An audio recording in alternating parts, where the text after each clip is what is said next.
wakajitosa kwenye maji mpaka kufika kwenye ile eneo ambalo walipo wenzao. Baada ya kufika pale, wanataka kurudi, maji yamezidi kuongezeka. Msije sina yuko. Nishikilieni kwanza. Nyie nishikilieni. Nisikilizeni. Yaani nyinyi msije mimi nakuja. Ila nyinyi tulieni, nishikilieni hilo. Ndio kama ndo ngao yenu ili kambe siende. Wewe nani? Wewe na mwenzako mwenye nguvu ushika. Wewe dogo mrudisheni alikotoka. Machi 26 mwaka 2025, watoto wawili wanaokadiriwa kuwa na umri kati ya miaka 12 na miaka 16 walikwama kwenye mto Morogoro baada ya kuzingirwa na maji wakati wakifua maji yaliyotokana na mvua ambayo ilinyesha katika maeneo mbalimbali ya mkoa wa Morogoro na kusababisha mto kufurika, ukiwaachia eneo dogo ambalo walikuwepo wakiwa wamejishikilia kwenye kipande cha gogo kilichopo katikati ya mto huo. Baada ya watoto hao wawili kukwama kwa muda, ndipo watoto wengine watatu wanaokadiriwa kuwa na umri wa miaka 16 hadi 19 wakaelekea katika eneo hilo ili kuwasaidia wenzao, lakini sivyo bahati. Baada ya kufika eneo hilo, maji yakaongezeka zaidi, hivyo wakashindwa kuokoa wenzao, na bahati mbaya zaidi na wao wakashindwa kurejea nchi kavu. Wahenga wanasema mzigo mzito mpe Mnyamwezi. Ndipo majira saa 12 jioni, jeshi la zimamoto na uokoaji mkoa wa Morogoro lilipata taarifa na kwenda kufanya uokoaji katika eneo hilo, ikiwa watoto hao tayari wamekaa hapo wakiwa na hofu ya kifo kwa zaidi ya saa moja.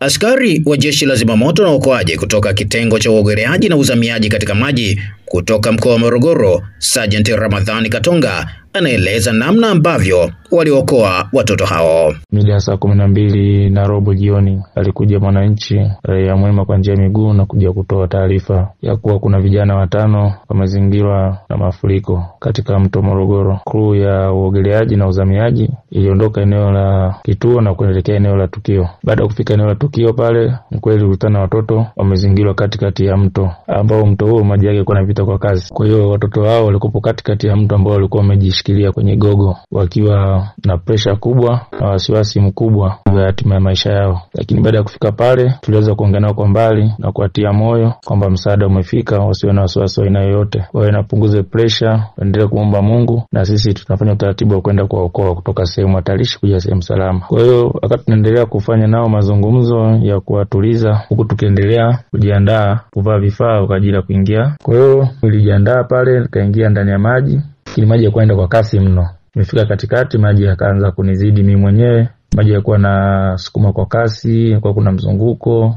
Hivyo bahati nzuri nilikuwa na kamba, nilikuwa nimejifunga mafundo. Kwa hiyo yale mafundo na ile kamba nilikuwa natembea kutembea nayo iliweza kunisaidia nikafika upande wao ule uliokuwepo katikati. Baada ya kufika katikati pale, nikawaasa kwamba ninapokaribia kufika hapo msinirukie. Maana mkinirukia tunaweza tukaondoka wote, tukapoteza maisha. Kwa hiyo naomba mtulie, mmoja kuwapa msaada, tuendelee kumomba Mungu tuweze kutoka hapa sehemu tuliopo, twende sehemu iliyo salama. Kulikuwa kuna mtoto mmoja alikuwa analia mama naomba Mungu, anakishakata tamaa. Nikamwambia usikate tamaa, nakuja naoja kusaidia. Hivyo basi nikaanza kutoka na yule ambaye alikuwa na pressure kubwa zaidi. Nikamuomba, nikamwambia sasa tunaingia kwenye maji ili tuweze kutoka twende upande wa pili. Kwa hiyo nakuvisha ile life jacket itakuwa salama. Nikamfunga na mafundo. Sasa tunatoka sehemu moja tunaenda sehemu nyingine. Usipige kelele, tuendelee kuomba Mungu na utulize pressure. Hapo kwa sehemu salama tunatoka. Basi yule mtoto nilimsihi sana, akaweza kunisikiliza. Tukaanza kutoka huko mdogo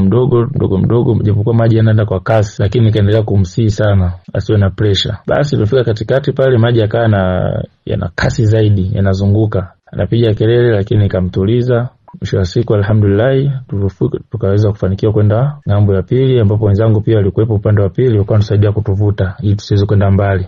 Kulikuwa wanatuvuta huku sisi na sisi tunajisogeza mpaka tunafika upande wa pili. Kwa mtoto wa kwanza akatoka, wakati maji yanaendelea tena kuongezeka kwa kasi, ikabidi nirudi tena mara ya pili, na tukawatoa watoto wengine hivyo mpaka hatimaye wale watoto wote 5 tukawa tumefanikiwa kuweza kuwatoa katikati ya mto Morogoro. Sergeant Katonga anasema baada ya zoezi la uokoaji wakatoa elimu kwa wananchi. Kwa hiyo tukaongea na wananchi pale kwamba njia nyepesi ambayo ni haraka kutoa taarifa kwa Jeshi la Zimamoto na Uokoaji Tanzania ni kupiga namba dharura ni 114 kwa majanga yote yawe ya chikavu au ya majini ama kuunguliwa na moto. Kwa hiyo taarifa ile maana ingetoka kwa haraka zaidi ungeweza kuwafikia kwa haraka zaidi kuliko mtu kutoka kwenda kutafuta kituo kilichopo cha zimamoto kutoa taarifa kwa njia ya miguu ama kwa njia ya pikipiki. Taarifa inachelewa kufika. Hivyo wito wangu kwa wananchi ni kwamba kuendelea kuitumia namba ya dharura ya 114 kwa Jeshi la Zimamoto na Uokoaji.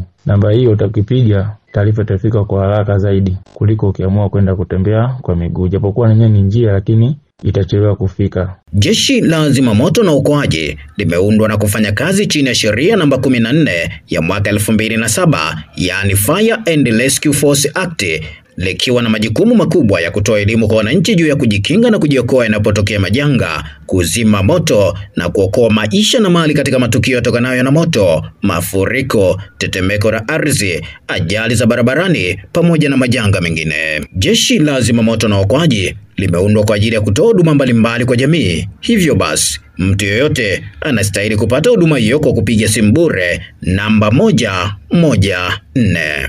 Mimi ni Anthony Komba, Big Star TV.